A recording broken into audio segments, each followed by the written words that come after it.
Welcome, everyone. I hope you're as excited after that intro. Man, I love that. Ready to come and get it. And if there ever was a time to get excited, it is now. It is the upper bracket finals. Five Nights at Freddy's versus Pink Salamanders. Two teams that a lot of people have said could even be the grand finals coming up later here tonight. And I mean, this has been a build-up to get to this point. I'm Ultras. I mean, you see my co-caster next to me, Toothless. It's just the two of us keeping you company here for this match because the guy I was casting with earlier, Fluffy, is actually in this match. So I hope you are happy. I hope that you are ready for a lot of this voice. If not, mute it. Just watch the action. You do not want to miss any of this, because this is going to be quite a stellar match here. So many experienced players coming out on both of these sides. A first to three is going to decide this. We've had sweeps so far, pretty much the entirety of this tournament, except for one match where it was a 3-1, Valkyrie taking a match off Rage Quit Anomaly. But other than that, I think this is where this starts to end. I might be caster cursing myself. But Five Nights at Freddy's versus Pink Salamanders. And to take a second to break this down, Pink Salamanders, a team that's really started to shine, where people didn't give them, I think, the credit at the beginning of this year's season as to what they could really do, and shocking so many people as we came to this point here. I mean, the Salamanders taking out VA Crimson, who we saw so well yesterday on our earlier stream, and they still went down in a 3-0. And the winner of this gets that ticket straight away with that life in hand to the grand final. This is, of course, double elimination. The loser of it going to go down to face Inglorious Blasters, who are waiting in that losers semifinals. And I mean, considering Inglorious Blasters is sitting there waiting to knock someone out, that is not a road any of these two teams is going to want to go through. We're, of course, going to be starting on our control point. It's Lijiang Tower at the beginning of today, and we're going to get into that in just a little bit. But, I mean, Lijiang offers up so many opportunities. If we take a little bit more of a look at each of these squads, though, breaking it down, we're going to start with Five Nights at Freddy's. A valiant team, very well known by this stage, certainly proven their reputation for so long. Stalker sitting there on that tank role in the middle. And I mean, that is a well-known player, sometimes gets a little bit over the top. It seems like they've been swapped out today, though. Trigger going to be taking us through our run. And that's going to be certainly an integral part of the side. We'll see how well they can come through, but a good player in their own right. It looks like we're looking at the Pink Salamanders first, in fact. So let's start with them. Trigger on the front lines with the Diva mech, certainly a hero that we've seen a lot of, and a great way to damage mitigate. And then coming up on your two DPSs, Trizzle, and I think that is Big Tuna, the two of them starting to really get a reputation in the scene. Trizzle, excellent with those hit scans, and then Big Tuna going to be able to lay in the damage. Bastion, certainly a character that has seen a lot of light in the new meta. And then a very diverse support lineup between Zlade and Luke. The two of them able to keep the mobility going, with Luke proficient on that Lucio, one of the best in the country, and then Zlade, that was Zlade. Luke being such a good flex support, though, being able to go out and keep everyone topped up. Going to see what that entails just now. On the other side, Five Nights at Freddy's got the reputation behind them, and that's where Stalker going to be leading the charge. Actually swapped out for Zwoom today. The two of them are very well known in the community, and then you're backing it up with someone like Ontiablo, that tracer of his. You saw a couple of their clips in the intro today, and so that is definitely one to keep an eye out. And then when you combine it with the King, of course, on Genji, not someone I've gotten to see a lot of action of, but definitely if those two start pouncing on someone, and you can see that entire lineup based around the dive compositions, whether they're going to utilize that, I'm sure they've got more in their backpack if they need it. And then Atsu and Apricornicus coming in to keep the team nice and healthy as best they can against the on fire of that DPS passive. It certainly changed up a lot, and today's been my first day to cast in Season 9, and man, what a difference this new meta has made. It's been difficult to really establish what these teams are favoring, but you cannot deny the impact of these new role passives, the supports being able to stay up a little bit more easily, give something like a Zenyatta in the back line some sort of good sustain and makes them harder to pin down, and certainly the poke battle favors these supports. But that DPS passive, probably the most influential one that I've seen, the ability to just chew through an opposition so quickly when you start to focus everyone down onto one. So we're going to be getting into this in just a second. I'm very interested to see what the chat thinks about this, because I really do not want to be putting on any sort of prediction. Toothless? No, I didn't think so. Definitely a difficult match for us to try and predict. So I'm not even going to make an effort towards that. Too much experience here. Certainly these players know this game better than I do, but it is much easier over the top when you can see both sides. And of course, Twitch chat, you guys know things better than anyone. So you guys will be able to put it together at this stage, I'm sure, and come up with a better answer than me. But we're going to be getting into the action in just a second right now. Altruism versus altruism, yes. Either way, I think we are all the winners, except for my voice. I didn't bring some water, but I will still keep us going through. I mean, the chaos that is this new meta, this Overwatch 2 in general has come out to be a difficult game to follow. One that's so difficult to track in-game and out, that there's just so much quick action that's happening at every stage. And it really comes down, I think, to the execution moment to moment. Do you get the correct target prioritization? Are you able to track someone diving into your backline while all your focus is forward? Or can you start to peel for your team well together? And Zoom, I definitely have to say, is one of those heroes that does that well. Able to keep an eye out in 7 different directions at the same time. Absolutely love the way that Zoom plays this sort of mentality behind keeping everyone together. Diablo going to be the one in the back line, peppering things, trying to spot out people. And I'm very interested to see as well as to whether they are going to stick on this sort of composition. You know, something like the Sombra has certainly shown a lot of proficiency lately. Trizzle on the other side with that Soldier 76, if you've got the tracking down, the bullets are easier. It's a very difficult hero to off-seat if they do get into a good position. Very interested to see as well what the map selection is like. We got to see Scrim's Row, King's Row earlier, a well-known, renowned map here in the South African scene. So, yeah, I see you guys. You appreciate the Toothless. I don't go anywhere without Toothless, so definitely wouldn't be bringing you this action without him. So, we got this. It seems like the teams are just sticking around for a little bit. Not sure what the delay is. Let me find out. Because I'm sure you guys know this game by now.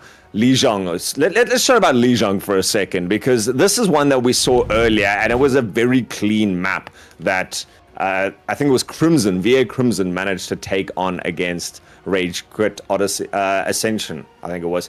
And that was a one-sided map simply because of execution. The balance between sensing a target, diving in on them, and getting a nice early pick, but maybe overcommitting yourself is a difficult one to walk. I mean, when we look at something like the Gardens, that was, or Night Market, you kind of get into the zone of everyone. And then it's difficult to get the reinforcement, and this is the big thing about this new meta. Once that DPS passive kicks in, it is so difficult to get yourself out of position. But not too much longer to wait to see what we have on our hands. We head to Lijiang Tower. It is going to be the control center to start things off, and this one, close range. What's nice to see is Junkrat suffering a little bit right now. I'm probably a little bit biased against that, but Junkrat's such a chaotic character that it's difficult to really track. And taking a look at some very interesting compositions. Trigger looking to favor the Zarya at the beginning, having just received some buffs. A little bit more increased damage now to compensate for the higher health pools. It'll be very interesting to see if Trigger can utilize that. Trizzle coming out on the Sojourn. Big Tuna just starting us off on the Symmetra, probably just to get that extra bit of distance. And then Zlade and Luke, the mobility and the sustain between the two of them. Zwoom coming out on the Reinhardt, a very interesting choice considering that Reinhardt has seen so much difficulty in the recent meta. This is a good map, at least for Reinhardt, being able to utilize that cover and certainly a lot of space to retreat backwards, but going to be hard pressed with Big Tuna coming out on that Reaper. Instead, going to have to go forward with this. Gets the hammer swinging and taken out a little bit too quickly. Again, Reinhardt just not finding any purchase. The rest of the team starting to fall behind here. This is, of course, the Five Nights at Freddy taking a bit of a battering at the beginning as they get chased. And with both teams running that Lucio, it doesn't mean that anyone's going to have the mobility advantage. But when you're going to pull out that amp it up, certainly going to define a lot. Otherwise, the King, an interesting character that I'm going to be watching with avid curiosity. The Mei coming out, utilizing these walls and combining that with the Reinhardt. Certainly the big shield allows you to come forward, but that shield not long for... it's Inglorious Blasters, actually. Sorry, it seems like we are actually in the lower bracket finals. I'm just waiting to hear this from production.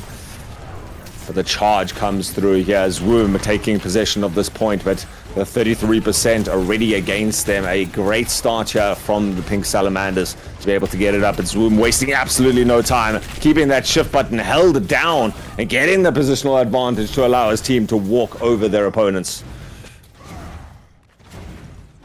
Just checking things out here with my... Yeah, we are actually in the lower bracket finals. My apologies, ladies and gentlemen. This is changing things up a little bit.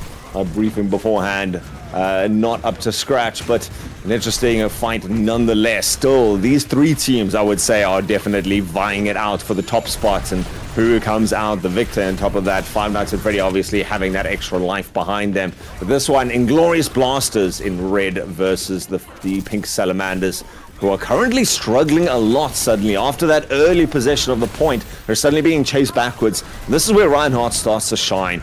Once you have control of these choke points, you know, you got on Diablo being able to pepper in the damage constantly, keep up that DPS passive, and Trigger starting to charge forward with that Ramatra, being able to cycle those two forms. It's going to be difficult. Death Blossom dropped on the side, countered out by the Mei Ice Block. Then the sound barrier, and then a big pin to keep him against the wall. And then the ice block turns into a blizzard. Suddenly the King drops that on the point. Manages to only take out Luke with that, but separate off the rest of the team. Still the fight getting very messy in the midfield. With it seems like Pink Salamanders actually being the ones being able to pick up some purchase. And they'll be very happy to turn this progress towards himself and turn back, giving up 77% on the clock already, but 45%, a long road ahead. Just outside of that one fight territory, there should be a good recontest if they drop it down, but they had to use so much coming in. This Trizzle with that ultimate going to be able to utilize this. Everything baited out from the side of Inglorious Blasters, though. That means that they now don't really have a clean entrance in. Zwoom gonna try and manufacture one by charging through. Doesn't manage to get a pin. Instead, it just opens things up. We see the Annihilation as well coming out. Trigger utilizing that. Between him and Trizzle, there is no way for anyone to stand their ground. On Diablo managing to build it up, but the thing that's built up more significantly is that percentage. Up to 80% now for Pink Salamanders. They effectively are in that one fight territory.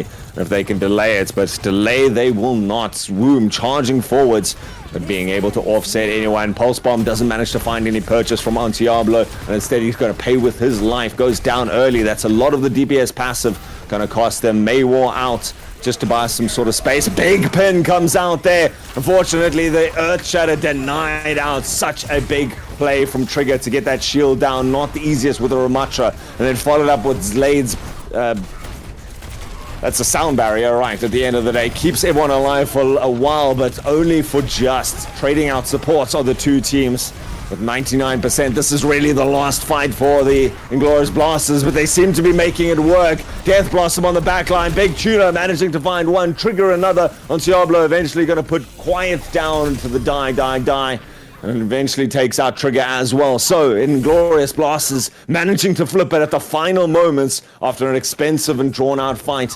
Still having that Blizzard in the toe means that they can really push everyone else off the point. Last chance coming out for both of these two sides.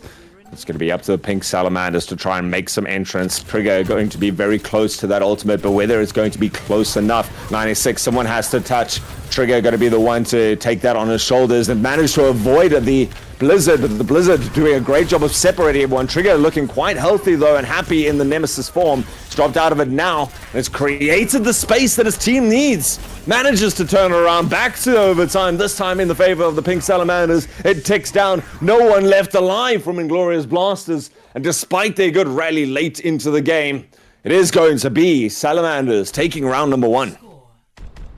1-0. Whew. Reinhardt, first time I've seen that, and considering that is that is actually the best showing from a Reinhardt that I've seen in a while. Certainly didn't come out with that Earth Shatter, but got into a good position. I think it was just a great quick reactions from Trigger that managed to put paid to that.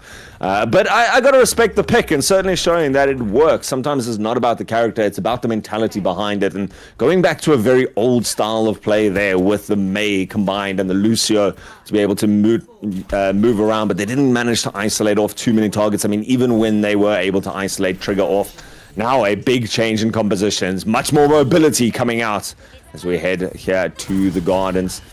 I believe this is Night Market, actually. Sorry, both of the tanks swapping onto the Wrecking Ball. Certainly a character that is very meta now in the majority of the pro scene. We see Big Tuna swapping onto that Sombra, and Trigger, in fact, going to be the first one to go down. Diablo managing to utilize a slightly more mobile spray and pray DPS there to tag up as many people as possible. Manages to claim Atsu as well. Eventually going to go down as Trizzle and Diablo, the two tracers, working their magic across the fight. A Trigger, being the only tank left alive, starts to take purchase of the point as it activates. It's going to be difficult to contest. The King tries valiantly but has to dash out at the end of it. And eventually it does go the way of pink Salamanders. I do believe with these very mobile comps, it is going to be long, extended fights. I don't know if we're going to have big breaks between them. Certainly getting rid of the Discord Orb from Luke is going to help out this Inglorious Blaster side a lot. The rest of the side just kind of starting to drop piece by piece. Apricornicus and the King going to go down, making life even harder for the Blasters, as this Salamanders side is just starting to really focus on a target. Good boop comes out there, does manage to come back up, but Zoom taken down, just no way to get towards a health pack. As the dust settles, it is the Salamanders on top here. Got a lot of ultimates in their back pocket. The big ones, of course, being Zlayed on that sound barrier. Also, the other support ultimate, Luke, just away from that Transcendence. And then Big Tuna. The EMP could settle things once and for all if timed correctly and followed up well. Whether you're going to find the entirety of the opponent's team in one good position is going to be difficult, and that position probably going to be on the point as we see two players, both of the supports of the Blasters, trying to take possession there. Atsu going to pay with their life, and eventually Apricornicus just has to bounce out. Did manage to force out the Transcendence, didn't see exactly why, but I don't know if there was a particular reason for it. But it is going to be at least one of the ultimates. At the end of the day, you've got a lot, and so it doesn't mind trying to build towards something else. You've still got the sound barrier, which does a similar sort of job if the King does manage to get out a nice big play. A nice EMP combined with the mine separates off the two teams. This provides a difficult place for the rest of the Blasters players to get out, but they've got a lot of players there, and they're going to have to, the Salamanders going to have to invest the sound barrier as well. Still, no kills to confirm right now. Do manage to get the mech out at the end of the day, and with the rest of the players coalescing on the point, coalescing being in almost the most literal sense here, as Atsu goes down. Eventually, you're going to have to turn things. It seems like the Blasters managing to survive for long enough that they go and get to drop a couple of ults themselves. This time, though, no answer from their oppositions. Blade not doing all too much, though, and eventually the King going to go down without getting anything. This is a 99% to 0 with overtime ticking down. So even if Trigger doesn't manage to hold this point, they've certainly done the work here for the Salamanders to keep things going. A very difficult fight for the Blasters to take. Eventually they are going to claim it, but it cost them almost everything. Zoom and Diablo going to have some ultimates for the next fight compared to nothing on the side of the Salamanders. But I mean, even every one of those ults that came out got very little purchase from either of the sides. Certainly not definitive in either way. And so you can expect that the next one's going to be difficult. Trigger's being hacked up. That's a difficult place. Does at least rotate out very quickly. Decides to re-engage. Gets a decent slam. Gets hacked up once more, but quite safe in the back line. Trizzle dropping so low in that fight on Diablo as well. That's the big thing about the Tracers. That extra little bit of HP that they got in Season 9, helping out to a huge extent, being the difference between life and death. But otherwise, they still stay alive, and this is a drawn-out fight once more. The poke, the prod. Neither of these lineups really favor that poke and prod. I mean, we see the Transcendence coming out in answer to very little. Just almost a preemptive go forwards to go out there, and the big tuner EMP goes down, but doesn't get a lot on the other side. Instead, it's them that's falling. Trizzle's laid big tuner off the board. Trigger decides to put the mines on the point, just to try and give them some space to work with, but they don't need space. They're just working on the fringes as the Blasters managing to isolate out. That's a lot of the big ultimates utilized, and nothing coming out of it. That's 70% on the board for the Blasters. They're being quite content to just let their opponents run at them, only really dedicating the Diva Bomb there. Now back up is on Diablo's Pulse Bomb, and more importantly, I would say the Sound Barrier and the other support ultimate, the Coalescence. Pulse Bomb doesn't find anything. The Coalescence traded out now for the Sound Barrier, forcing Slade into a difficult position, but it's not enough to keep his fellow support alive. Luke gonna go down, Trizzle not long afterwards. And this Blaster's side seem to have a firm control of this game. So difficult as Slade touches the point just to keep the hopes of the Salamanders in a clean victory alive. That's the last that they wrote there. And it means that despite the cohesion that looked prevalent in the early game, there was just no unification and no clear game plan for the Salamanders as to exactly what they wanted to do in each of those ultimates. And it costs them a round. Whew! That is intense fights coming out from both of these sides, I must admit. Hope you guys are enjoying so far. I'm doing my best to cover the huge amount of action taking place across such a wide variety. Not sure how much of this you're getting to see it, but getting the bird's eye view here, trying to keep a track of the ebb and flow of these chaotic fights. It's been certainly interesting, and a big change up once more as we head into now the final round for Lijiang Tower. Round number 3. Trigger and Big Tuna are going to be keeping things pretty much the same. Luke swapping it out for the Ana to try and get a little bit more healing and probably find a big anti-heal. Trizzle swapping off the Tracer towards that Sojourn. On the other side, a very mirrored-like comm as Woom going to be going onto that Monkey. Unfortunately, doesn't have a lot behind him. Trizzle finding way too much purchase, gets double railgun shots and takes out Atsu and Diablo early into the fight. And so Zoom going to be at least able to zap down the Lucio on the other side. Has to retreat towards safety though. Poke and prod, the typical monkey play as he now tries to take control of the bridge. We see Big Tuna having to back up, has at least got that hack, and the big health packs on this map are so useful. Trigger is rolled into a dangerous position, and with a monkey on one side and a hack on the other, not long for this world. It seems like Pink Salamander is going to be denied possession of the point for the first time out of this contest. And it is going to go the way of the Blasters, just utilizing that focus fire, that dive. So the King spots out targets on Diablo quickly to reinforce, and then Zoom with that finishing leap on there. Apricornus is, of course, able to keep the momentum going, and Atsu just as mobile. So an incredibly quick team. As long as their IGL is keeping good target prioritization, they are able to move things around, and certainly the ones to engage the fights, to start everything off. And despite Trigger swapping onto the Diva. Diva difficult to damage mitigate, especially when you get booped back onto the point there. A beautiful use of the monkey rage from Swoon, keeps himself alive, manages to isolate off the tank, and now has all the freedom to charge forward. And with this mobile team, they are able to just roll over their opponents. Pink Salamanders turning red under the shed of blood as they all start to fall. They managed to build up some ultimates, at least for the Pink Salamanders side. Both of the support ultimates going to be starting, I'm sure, with that Kitsune Rush, and then of course combining that with an EMP, certainly going to be able to help out. But a mirror of the ultimates on the other side, IB with both of their support ultimates and the EMP. And it's going to come down to those sound barriers. I got to think it's going to be a Big Tuna to start it off, counted out by that sound barrier. Apricornus keeping in themselves alive, creating the space for the King to drop their ultimate as well. EMP, Coalescence, everyone having the sustain, everyone having that counter damage. Swoom going chaotic on the bridge, kills as many as possible. And despite a great entry there, it was actually only Big Tuna's ultimate that was started out there, baiting out 3 of their opposition. But I mean, is that enough when you consider the deficit in terms of the possession of the point? Up to 90%, just a single ultimate left, and so these support ultimates going to have to come out big.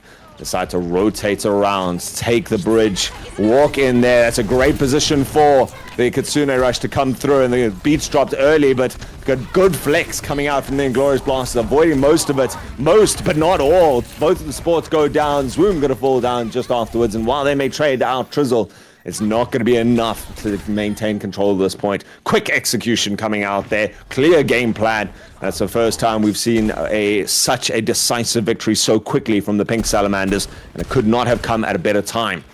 99% on the other side means that all the Blasters have to do to take this is manage to clear this out once. Could start with a good Diablo pulse bomb there. Not going to be able to find her right now. Has to recall early into the fight. Going to be looking instead for something else. Instead it's Zoom to try and create something. Trigger going to try and create some space now with that Diva bomb. Doesn't manage to find anyone. And instead we go back into the chaotic middle fight. The chaotic middle fight though coming out the favor of the Blasters. Zoom again just able to pounce on these targets so well. And once you've seen Diablo tagging up a couple of people, that monkey shredding through there. Overtime takes down, a little bit of a hack to come through at the end there. Trizzle manages to keep the point alive for just a second longer. Although with the Reaper coming back on, I don't know how much Big Tuna's going to be doing. He's been hacked up, he's been zapped down, a million angles to worry about. And eventually the pulse sounds, the sky darkens, and Inglorious Blasters manage to take game number 1. Whoo! No doom, yes, chats, no doom just yet, but Swoom certainly earned their position here. Play of the game, it wasn't even on the monkey at the end there, pulsing that lovely defense matrix, and even against Azaria, buffed up, high charge, your damage mitigating the rest of the team, making it so difficult to try and reinforce their managers to get a couple of kills, but certainly was not a one-man show by either of these sides. Everyone coming together. And Inglorious Blasters just managing to do it that extra time. They took such good early possession of the point that Salamanders certainly seem to have some trouble right now re-engaging. They did so well with the Kitsune Rush when they had some clear pathing to go through, but otherwise, the rest of the time, especially round number 2, I would say, it seemed like a little bit of a chaotic mentality going into that, utilizing something like the Transcendence when you're far away from your opponents, and then trying to charge toward them. Even there in the last round with the Kitsune Rush, they followed it up very quickly with the Sound Barrier. Those are 2 big ultimates that you're starting to overlap that I feel like you don't need to have both of them at the same time. You can keep that Sound Barrier in check, obviously worried that you're going to lose an early pick, but you're not facing something like a Hanzo or Widowmaker that has that burst capability. I mean, you're waiting for your opponents to dive in on you, and instead, Inglorious Blast is just doing a fantastic job constantly of backing up a little bit, being able to go away for long enough that the Sound Barrier starts losing its efficacy. They avoid the positioning of the Kitsune Rush in general. You know, the Transcendence only has limited time behind it, so you don't pick the fight when those sort of ultimates are up and running. And Glorious Blasters understand that they've got so much experience behind them that they're able to deal with that so well. Salamanders, though, being able to pull out some great mid-fights. You know, they were also able to survive being split off by their opponents. And Glorious Blasters, they dropped out when they were on that May and Rhine composition. And we can argue compositions and their efficacy until the cows come home. But at the end of the day, the composition, it's how you play it, and IB had a mentality behind it. They were just not able to pin down anyone. In some of the most literal senses, very few of Zoom's pins were managing to find any purchase, and even when he does manage to find a pin onto the Reaper of Big Tuna, the extra health bars mean it's so difficult now. I mean, we know that they don't have a one-shot capability against the majority of characters anymore, but at the end of the day, when he can just Wraith form and get away, that extra boosted bit of HP means that can reinforce quite quickly and then avoid all the damage and reinforce at your leisure. And so I feel like that's definitely the story between these two sides. Chaotic fights, very mobile compositions, and the choice of when and how to attack proving absolutely influential. But I mean, that's not exactly a deep comment to make. That's what we expect from Overwatch in general. How to fight, who lands their shots, and which team is taking more deaths tends to be a pretty key part of this gameplay. But at the end of the day, it is Inglorious Blasters taking game number 1, and now we head, of course, to hybrid, and I'm pretty sure you guys are not going to be surprised. It is King's Row, Scrims Row, one of the most favorite of the maps here. We saw it still following the same sort of pattern as that match we saw earlier, and King's Row certainly going to be defined by who can control the pathing. How well do you manage to utilize that flex that both teams have shown that they have available to them? Are you able to bait your opponents into rushing straight at you and committing a little bit too much? Is there going to be some interesting movement coming around? Or are we going to start to see some interesting hero picks coming into this? Certainly not going to be one that's as easy for the mobile characters to make work. You know, definitely favors a little bit more towards that brawl playstyle.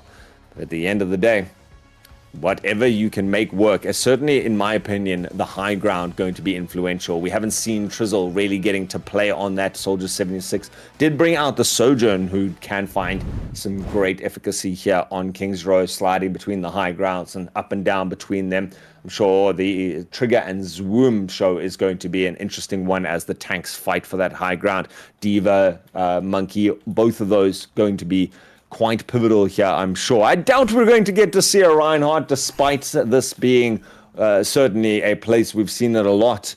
And on Diablo on the Widowmaker, certainly not one that I would be surprised to see. In fact, he has picked it up already, just spotting it out on the attack from that high ground. On Diablo, renowned for having a great sight line and being able to utilize that. On the other side, though, this is the composition I want to sit on for a little bit longer, because this is a very interesting one. Trizzle playing out on that Mei, and Mei is certainly a great hero in the new patch. The increased projectile size means that those icicles, the size of a Hanzo log, Big Tuna coming out on a Bastion, so if you do get icicled off, you can be sure that you're going to be short-lived for the world.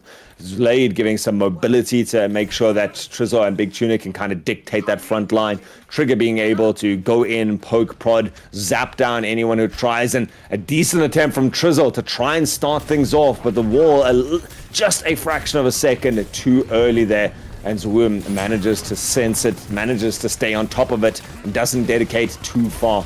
Instead, now it is up to the Salamanders to get back. Zlade trying their hardest, does get taken down. Trizzle also has to icicle up very early into the fight, and Zwim, Trigger left alone to fight out the rest of this Inglorious Blasters side, who do not look to be slowing down despite this Mei war.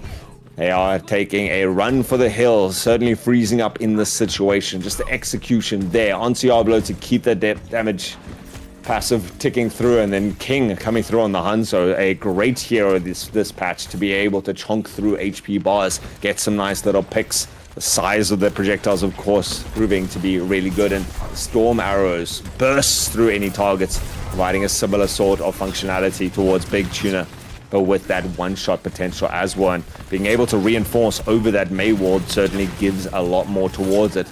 Zoom, the one in the front line, that's a massive anti-heal grenade coming in the back line. Big Tuna going to capitalize on that, but it's a little bit too little, too late, unfortunately, because you do not need to be worried about your back line when your front line just devastating here. On Diablo going full aggressive mode, trying to track down Trizzle, and Trizzle even being chased all the way back to their own spot.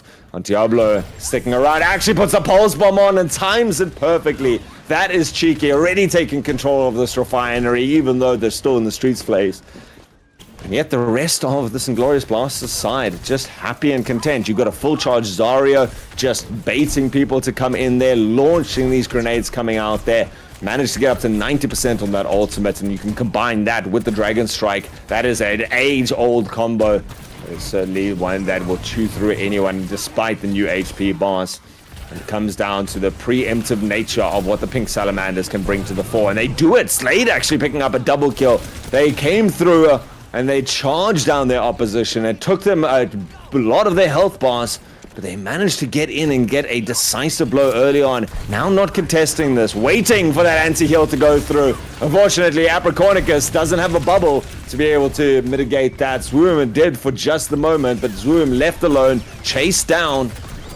Eventually, it is going to be Pink Salamanders getting their first real stop and control of this point. It is just before. Now they need to worry about how it comes out. Taking some good diverse positioning here, getting Big Tuna up onto the high ground. But what they really need to worry about is this Grav Dragon combo. There is very little to combo it down. Slade going to need to get up to that ultimate, that sound barrier very quickly if there is an opportunity to try and survive it at all. It does manage to do that by taking out on Diablo. It's really nice positioning as well from Big Tuna. Lays in a devastating ultimate over the top. Manages to take out Swoom and denies the fight before it even begins. And just a single ultimate needed for that is a great use there. It's such good efficiency to see that. Now we see again just a time delay, but time is not the enemy so far of the side of Inglorious Blasters. They worked the first point so quickly, they were able to get such clear and consistent progress. And that's a very early play that comes out there. And combining Grav Dragon and the Pulse Bomb into that, there's a lot of committal coming out just for a poor Slade. I don't know, Slade, what you did to your opposition, but they did not like you. But you've at least done your team proud by getting them every one of the threats that they need to worry about, and the rest of the fight pretty easy for the Salamanders to clean up afterwards. So all of the big wombo combos taken care of almost instantly there. I think it was a little bit rushed from the Inglorious Blasters, and now they've got absolutely nothing to work with. They're going to swap it up completely, swapping Zoom out onto the Diva, trying to mitigate the Bastion's damage. They go the King onto the Sojourn to try and chew through, combining the consistent damage and the railgun shots for the burst. But now they need to worry. Nano boosted monkey, that is an angry monkey coming forward. Doesn't have a primal rage, but doesn't need it right now to bail himself out. Instead, a Big Tuna going to be the casualty on the other side. Both backlines training, but Trigger has been able to reinforce, and Trizzle staying alive, keeping this DPS, following on after Trigger on every one of these plays. Now trying to look after their Anna on the backline. Doesn't manage to get it, but at least confirms the kill onto Diablo and Swoom at the end of the day. Quick reinforcement to the payload means Trigger's work is not done just yet. Does manage to get a good protective bubble, just pushes their opponents back. I heard a Lucio skirting around the outside. Very nice and high there. And once more, Big Tuna takes the position high. So far, it is the Salamanders doing an excellent job. They've burned off so much time here. Just a minute left on the clock for the Inglorious Blasters, and considering the beginning of their run, they would be devastated not to be able to finish off the Streets phase. They do start their fight now by trying to take a little bit better control of this high ground. King swapping off the Sojourn, and that was short-lived. Instead going for the Genji. They're starting to go together, and they target immediately onto Luke, then onto Big Tuna, systematically dismantling the backline. And with Trizzle and Trigger on the front line, he backed up by Slade. It's just the three of them left. They've stayed alive, but three might be all they need. Trizzle with the double kill. Slade gonna go down, so the sustain out here. But sustain is not a big problem. Luke fell so early into the fight, gonna be able to come back, and with Trigger having this primal rage, can stall it out for as long as it needs to. Doing a good job of backing out when needs to, so it doesn't take unnecessary damage. Down to half HP. Gonna be pocketed back up very quickly. And they've still got this contest.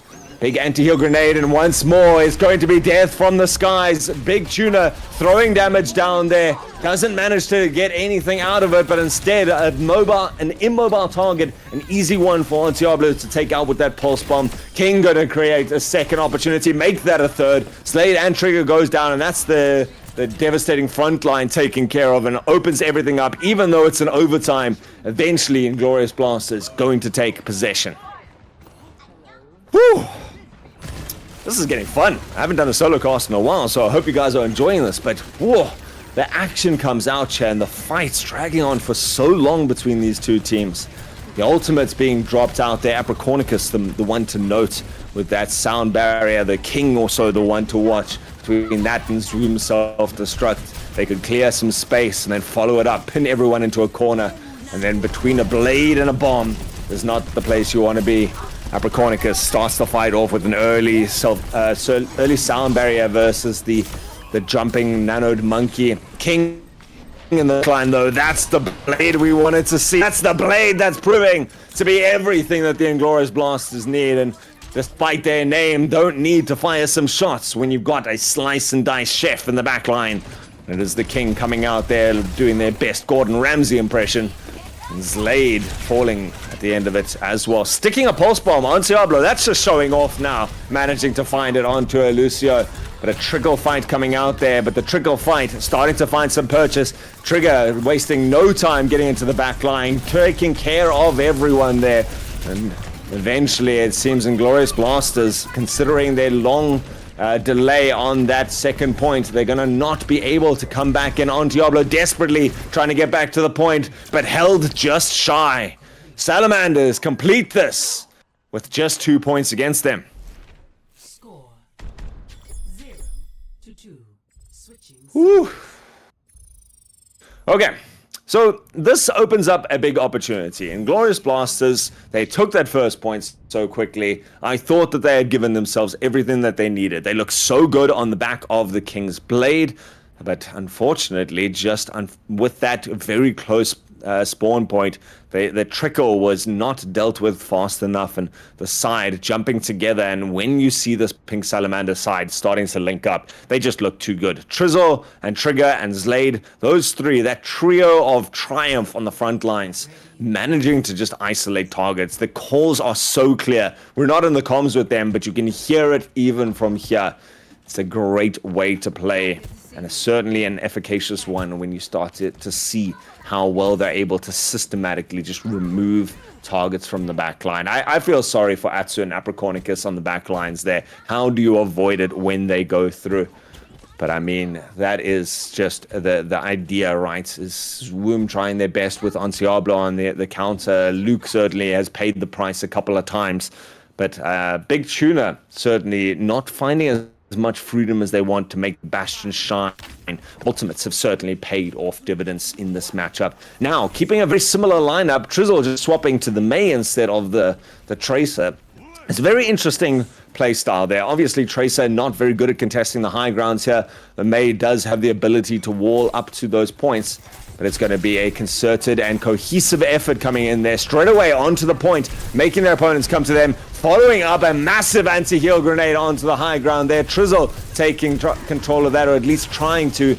Does eventually not manage to find anything, and now it's Woom's charge to engage. It's gone too far. You've got the anti-heal, you've got the DPS passive. There's no way you're getting support when you've used your jets to get in there. And eventually, it's a quick, decisive fight. Trizzle once more hunting back onto the high ground for the last lingering remnants. And while we thought that Inglorious Blasters was able to take a nice clean first point, it seems like Salamanders, slithery as they are, slip and slide their way into possession of that in no time at all. And it all came down to that very cohesive game plan. You can see this is a well-practiced and well-versed composition. They knew what they were doing. They hug in tight, make sure everyone's in there, tuck around the corners, make their way quickly onto the point, and then up to the high ground. You can see the Luke grenades have certainly been a practiced line out for him. It made it very difficult there for the Inglorious Blasters to hold their ground. Now, the Streets phase, infamous as it was in the last round. Certainly going to be interesting to see if there is an easier matchup here, a different mentality behind it. See Trigger once more going forward, has to pop that Primal Rage so quickly. And unfortunately, Worm doing too much work, eats up the Blizzard, nom nom nom. There's no icicles to come, basically just a nice cool treat there for the Diva. Unfortunately, it's a great start to the fight, but it's not a decisive one. Doesn't manage to secure them the rest of the point. It means that with the rest of this side charging forward, the Salamanders looking to take control here. Going to be an interesting late contest here. This was the point that the Salamanders held their opponents at bay, with that wall making it ever difficult to get around, but Zoom absolutely no trouble to get through, but has to dive in, or with this blast, with that defense matrix, has to utilize the self-destruct, manages to get a good kill there despite the remake. Certainly had to drop that at the end of it, and it's opened up all the opportunities. Lack of mobility means you cannot run away as the Blasters bring the pain, bring the death, and stall it out. Are we really going to see this? Ooh, that's close enough for a cheeky late contest, but you can see Atsu has suffered that fate enough times to have the presence of mind to stay on the payload, and it's up to the Salamanders to re-engage. Just a single fight that they need, but how long is it going to take them to get that? Taking a nice routing around here. Very interesting. Decides to stay off the ground level. Can utilize that May wall to not take any extraneous damage. They've got Zoom on the high ground. Don't know how much they can really deal with that. Oh, the damage orb into the back lines there. Manages to confirm the kill on Trizzle. And it means that poor Trigger has to get back. Big Tuna falling low. Trigger as well. Trigger going to be the casualty there. There's enough mobile characters on the side of Inglorious Blasters that they can come up here. And with that routing, it will take a long time for this many people to die. Big Tuna trying their best to just be a stalwart here. But how are you going to find the damage when you're not in that turret form? The recon eventually costs them their life, and a valiant attempt coming out there. No ultimates dropped from the side of the Pink Salamanders, but there weren't any really dropped. I think Atsu might have used that coalescence early in the fight, but they've got ultimates to spare. It's who gets them out. Big Tuna has been so pivotal on this ultimate from Bastion. Can find something here. Decides to just go in at the front door. Here comes ultimate. Swoom, the big target there. Manages to take out one. And again, Anciablo, ever vigilant, waits for that sound cue and goes and finds a waiting victim there. And that's both of the DPSs down. Even though Slade going to be dropping that sound barrier, I don't know how much it's going to give purchase here for the side of the Pink Salamanders. They're desperately trying to rotate around. Trigger and Slade, they've worked well together, but they're kind of just leapfrogging over each other to see who can escape first. And the merciless rampage of the Inglorious Blasters continues, chasing their opponents all the way back to spawn. And once more, this final clinch of point number 2 eludes these teams, makes it so difficult. And the time bank burnt low, the ultimates starting to run dry. Zoom, the only one there, but for the Inglorious Blasters, but everyone else is so quick up there. As I say that, Anciablo gets up 30% in a matter of seconds. It's an entire clip into the back of someone and finished off by a rail gun by the King. Means that Big Tuna not going to be able to come out to it, and decides the Bastion just not working. Needs something a little bit more mobile, needs something to follow up with this trio that's been working so well, and decides on that Sombra. Does manage to go in there. Trigger dropping the only ultimate available really for the Salamander side. The Primal Rage tries to isolate off some people. He's got a nice pin in the corner, but there's no follow-up. Trizzle is being taken care of by Zoom. Big Tuna going to be the one to even out the Tracer trade. And unfortunately, the mobility coming in here from the side of the Inglorious Blast is too much to handle. Mitigates both of the supports in terms of their HP bar, in terms of their contribution to the rest of this fight. The rest of it carries on going the way of the Inglorious Blasters. Now down to 1-5 territory. Salamanders did a great job to hold this off that third point, but whether they're even going to get their opportunity to get there, it's a difficult one for them. They take another change. Trigger going to go onto the Zarya. Interesting trade. Zarya normally one that needs a bit of a build-up to get that charge up, but has a bit of damage behind them, and certainly a good choice against the Diva. Cannot mitigate that damage, certainly can't stop anything. Apricornicus takes an offensive play, tries to drop a sound barrier to charge towards his opponent, but countered up by a sound barrier on the other way, and Trigger decides to just walk through. King, though, uncontested, double railgun shot, gonna get the triple kill on top of that. Eventually does go down, but the damage done, the work taken care of. And Inglorious Blasters, after what looked to be a tenuous situation, not finishing off King's Row, managed to get themselves the second game. They've been sitting in this lower bracket for too long. They've got something to prove. Oh. I love coming back to the chat and seeing stuff like frog violence from Lord of Terrans. I don't know what that's in reference through. I assume there was some sort of big Lucio play at some stage, but out of context, that is brilliant to come into there. It's laid free once more, yeah. But, whoa, people dropping like flies. This is what I mean about the chaos of what Season 9 brings us. I mean, Overwatch 2, as it was already a chaotic mess at times, but right now it really comes down to poke fight, and then the dive in, and those dives, whoever executes it with a little bit more preemptive nature, being able to spot out their opponents, and you can get 1 or 2 kills. Man, that puts you on such a good standpoint there. And the maturity from both these sides is coming out. When they get those kills, they don't just carry on pressing W key. They are managing to regather themselves. They're managing to hold back and then wait for those coolbacks to come back, chase people on foot, isolate off one more target. The split of the fights are being dealt with summarily. And Pink Salamanders, despite the diversity of their roster coming out right now, it's a very difficult team to play against because of the huge roster that they can bring through. Their hero pool is one of the most unmatched in SA. But right now, none of their options seem to be working for them. They're going to have to take it through to Junkertown. Again, we mirror our lineup from earlier this time. The close range brawl style of King's Road doesn't work out. They're going to see if they can fight it out in the long distance. It's going to be interesting. Diablo going to be ecstatic with this map. He's been very proficient on the Widowmaker, certainly for a long time, and buffed once more in Season 9. Going to have all the sight lines they need right now. Does Salamanders have a counter that they can rely on? And even the King showing that they can bring out that Hanzo earlier. Double sniper, certainly not one that's uncommon here. Whew! Solo casting is fun. I enjoy this just because this action is so intense. There's so much to look at, and you guys, I'm sure, are seeing things that I'm not. A big shout out as well to Clark in the background. The two of us doing this as a formidable duo. I hope you guys seem to be enjoying the action, but so difficult to capture everything when it's split up like this. Right now, bit of a slower chat going into this last fight.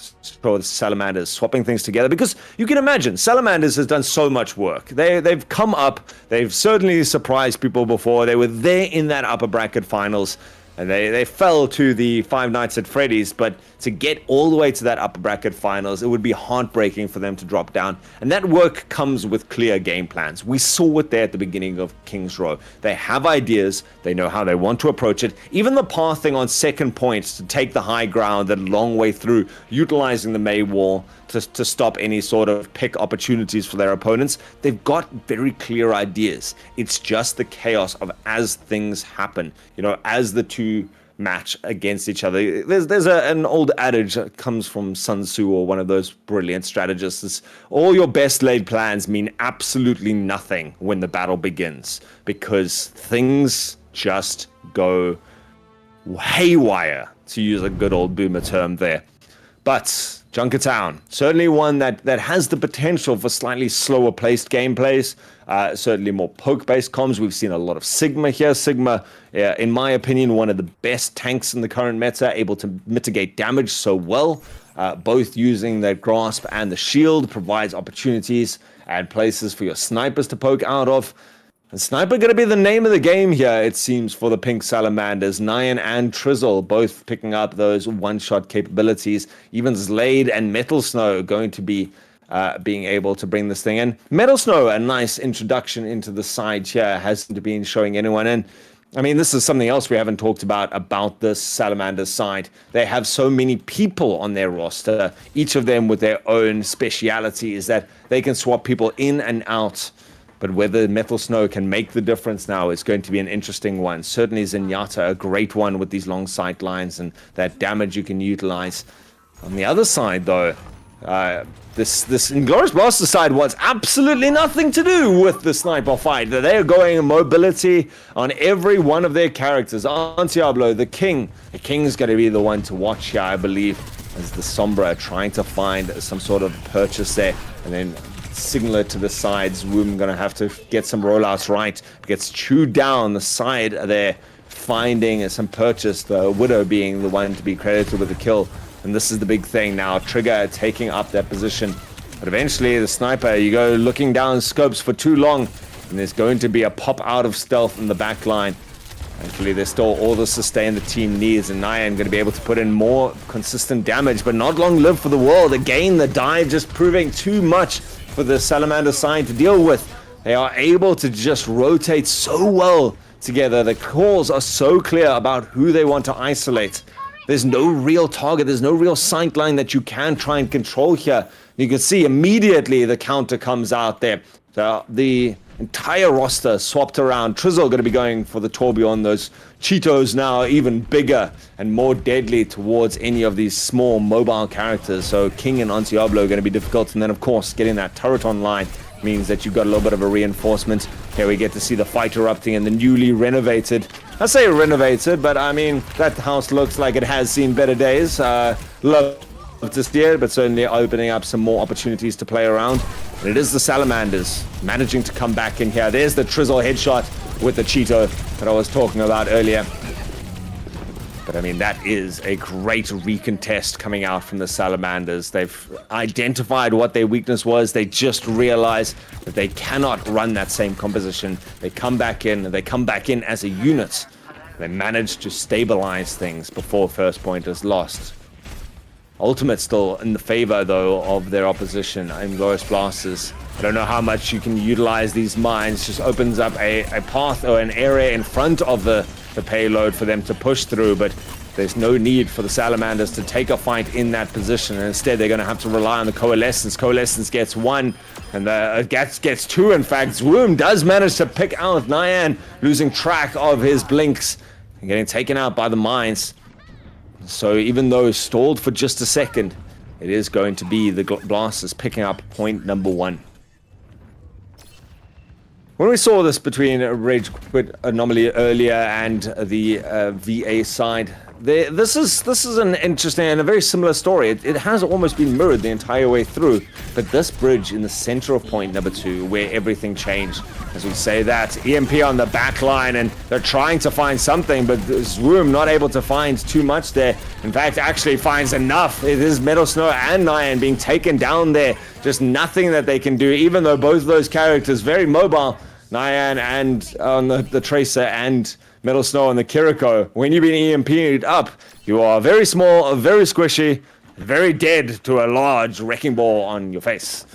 That means that continue the payload will as they go through.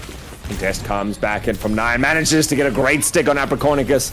Says Santiablo, if you can hit the Tracer, so can I. That's a big Diva Bomb going through there. Trigger managing to take out Atsu. That's both of the supports going down here for the side of Inglorious Blasters. They're not going to be able to sustain for too much longer.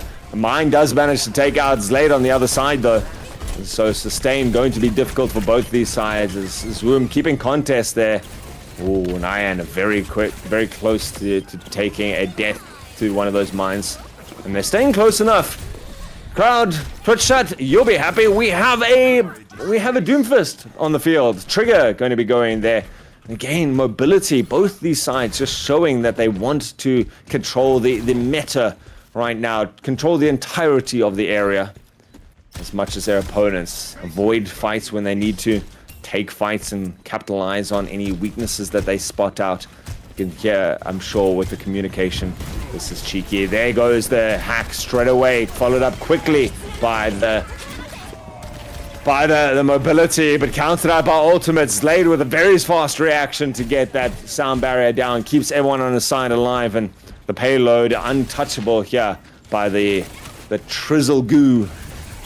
That didn't sound right, but yeah, you know, there's worse words to use when it comes to the Torbjorn when he takes control of a point like that. At the end of the day, doing a great job of just controlling the fight. Great position for the turret, going to be able to take out anyone wanting to really dive the back line. And this is the thing about what the Inglorious Blasters need to do. They need to isolate targets, and right now there's no targets to isolate. As soon as you try and go on a person, they're blinking out, they're moving too fast. They're able to get reinforced by their squad. Inglorious Blasters stall out yet again. The Streets phase proving to be their deficit. Trizzle now changes things up. Puts a cheeky little turret. That seems to be glitching through the wall, still putting out the damage there. Very difficult to take down. Taken down it is. Antiablo gets it down. Even though his pulse bomb doesn't manage to find purchase. Now a bit of a trade. Chaotic fight. Just down to 2 people. 3 people. 2 people. The pulse bomb goes out there, but Suzu immediately Massive play coming out from Metal Snow there. I believe, no, that was Nyan actually getting the stick there, and the Suzu just to try and capitalize on it. But it's not enough, even with these big plays coming through. It is going to be Inglorious Blasters. They finally find a breakthrough. It's been stalled out, and so King's Row number 2, it seems.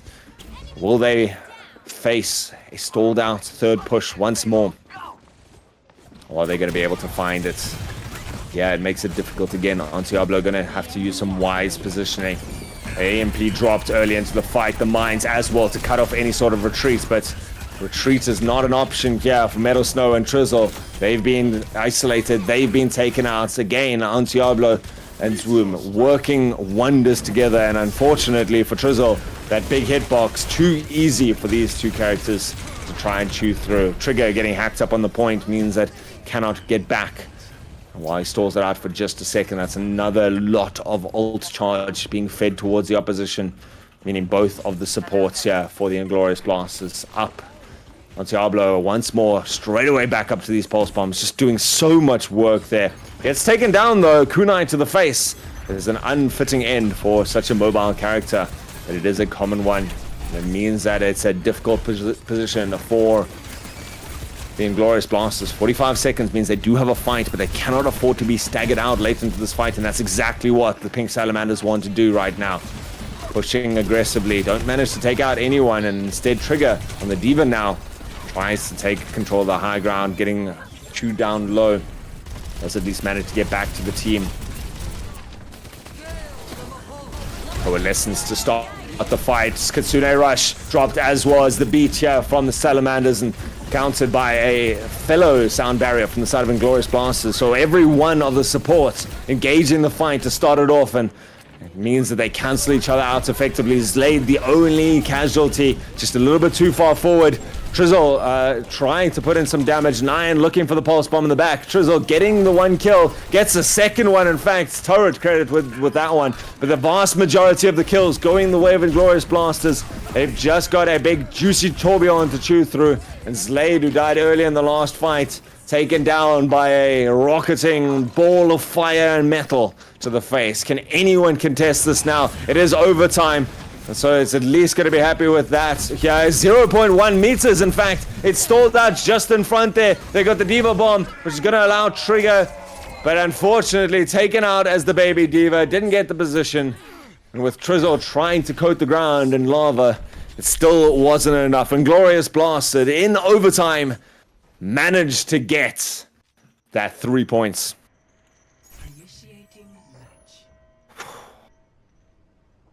No snipers on Junkertown, I agree. That this is a very different style of Overwatch than we're used to seeing. I mean, it was tried out, but just showed chaos, and then coalescence, cohesion, taking the main stage here. It really does just come down to the execution of these front lines, being able to find someone. And Trizzle did a valiant attempt on the Torbjorn, but unfortunately being the least mobile character and such a nice, big, juicy, tempting hitbox on Diablo and Swoom, able to work wonders. Doesn't even have the ability to get his extra health boost there through the overload because of King's hacks when they time it correctly. And King doing a great job so far, being able to scout out the weak targets. Instead, once more, we see the swap up. Only by one side. Inglorious Blasters quite content with their lineup. And sitting on the verge of a lower bracket victory. Pink Salamanders, if they are not able to get their 3 points, they are going to be out after a long and valiant journey. Immediately a trade comes out. King manages to take out Trizzle. Trizzle manages to take out King. That virus at the end there, the slow death. Trizzle going to be the one to be able to reinforce a little bit quicker. But unfortunately, he's not going to be able to reinforce too many people as Inglorious Blasters managed to get all the kills they need, pinning their opponents. Even in the face of these deadly shots. There's just too much confidence in the side, and Trizzle swapping off onto a Sombra of his own. Again, mobility, the name of the game. Nyan takes out the counterpart there. Hack up comes out from Trizzle, takes him out with the virus on Apricornicus, and King tries to flee. But Trizzle proves to be the Alpha Sombra. This is sort of what we saw in the previous round as well. Once there was a swap up coming out there, we just see the Salamanders being able to adapt to situations so well. Whether they can keep this momentum going or this was just a catch your opponents by surprise. That's a very aggressive positioning being taken out by Zwoom. He manages to get hacked up and he's got a slow roll out. Gets down to half health, but Apricornicus, who was looking to reinforce, got himself into too much danger there. He gets taken down a little bit too fast. Zlayed, both Lucios finding themselves on the receiving end of a focus fire. Zwoom getting hacked out of the pile driver, though, means that not able to get out. And on Diablo now, you've got a big face, a big task ahead of you. Tries to still get in there. Pulse Bomb sticks onto the side of the bubble. Doesn't manage to get anyone, but still on Diablo hanging around. Does have other people to try and sustain here with the help of Apricornicus. Now comes Zwoom back into the fight, standing in the middle of the Kitsune rush, but the fight far removed from those Japanese archers, and instead this takes place behind the newly renovated Junker Town. I don't even know what to call this. The half house, I guess. Instead, the fight going the way of Inglorious Blasters. EMP over the top there. Trizzle gets taken down after laying in the ultimate. Instead, it's going to be him and Nyan sent back as the Inglorious Blasters stall it out just before the end of point number 1. None of that fact is right. Zwoom is 30-2. Probably now 30-3 after that fight. But what an incredible showing if that is actually the case. That is a devastatingly dangerous front line to try and counter out, and doing work now. Pulse Bomb finds its way into a corner. Unfortunately, there was no one there. Instead, the fight comes out. Inglorious Blasters pinning themselves in, surrounded by these players here. And Diablo manages to blow open a hole on the way out, gets some space here. Zwoom is still pinned in a corner though, tries to launch himself to safety, eventually gets taken down. Unfortunately, the mobility of their opponents enough to track you to the ends of the earth. Decides to dump the ultimate at the beginning, but the Salamanders, casualties abound for their oppositions, and it means that they're able to really keep this momentum going. It looks like they should be able to get control at this point. No, Zwoom back into the attack, able to try and stall out a little bit longer. This new pillar as well, the new reservoir, able to provide so much cover, and for a wrecking ball, that's all you need. The ability to move around and around. The oscillations between the sides, just rotating who's in charge of contesting the point. A great job so far from the Blasters, but they all eventually fall one by one. And it is the Salamanders taking that first position. A lot of time wasted, but the job done. And it really does come down once more to the second point. The fight rages. The fight continues. There really is no break from these two sides. Zwoom fighting it out toe-to-toe with Trigger on the Diva. But Trigger coming off the better, at least when it comes to the DPSs who are trying to follow in on Zwoom. And Zwoom seeming to do a lot of this work themselves. They haven't seen a lot of that cohesion behind this Inglorious Blasters side when it comes to the three pincers coming from the front line and mobility provided by Apricornicus. They were doing so well at it earlier, and instead they're somewhat more reserved playstyle when you swap out that monkey for the Diva that the Salamanders are able to present now.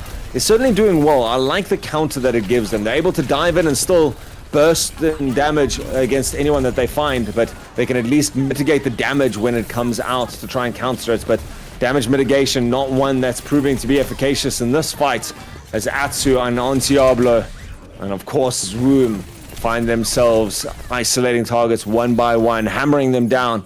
Diablo gets double headshot kill to finish off that fight. It's not just a spray and pray, it's a clinical precision strike at the end of the day. Salamanders now, 1 minute 15 left on the clock. 1 minute 15. What could be the end of their run here, and it's going to start their effectively last fight with a pulse bomb onto Metal Snow. No Suzu or teleport available. Trigger going to pay dividends and find retribution for his teammates. Sound barrier early into this fight from both sides, both them keeping healthy for as long as they need to. But King still managing to find a kill. Chisel was out of range of that sound barrier. It means that spotted out by the fight gives the benefit to the King, who utilizes that EMP. Doesn't manage to get anything out of it except for a Diva Mech, but Diva Mech is still something. And it delays things even further. 30 seconds left now. The Salamanders, they've got some mobile characters, so I'm not worried about them making the distance to get you. Whether they can actually find a purchase there. Trigger goes down, Slade goes down. They're not going to be around for the last fight. Nine goes down, Chisel goes down. That's a team wipe. They've only got 13 seconds left. Now I'm worried about them getting to the point. This is an incredibly good offensive play coming out here from the side of Inglorious Blasters. They took the first two maps, even though they struggled on map number 1 of Lijiang Tower. They haven't faltered since. Even when they got stalled out for long periods of time, they just kept hammering. They found their targets one by one. They did their homework. And at the end of the day, Inglorious Blasters keep our train of sweeps going. The lower black bracket finals finished off. And Salamanders, despite all their efforts, a great season from them so far. But it just wasn't enough when the mirror comes out against them. The chaos ensued. The mobility spun our heads. Unfortunately, Salamanders just half a step behind. Ultimates wasted at some stages. Ultimates layered by teams, both of them dropping everything at time. But I definitely say is Woom probably going to take my man of the series, or player of the series, shall we say. Just such a menace on every one of these characters, whether it was the Winston being able to find those plays. And I don't know if it's fair actually to say that there was a single player of the series, because that was the game style. That was the entire play was you combine your tank with your 2 DPSs and you throw a Lucio on top of that, and they just chase down target time after time. None of them would have been able to do it on their own. And so I think at the end of the day, the important factor means Inglorious Blasters, after being sent down early into that lower bracket, managed to find their way back up, and they're going to have their match against Five Nights and Freddy's, guys. We have our 2 finalists, and that's going to be coming up.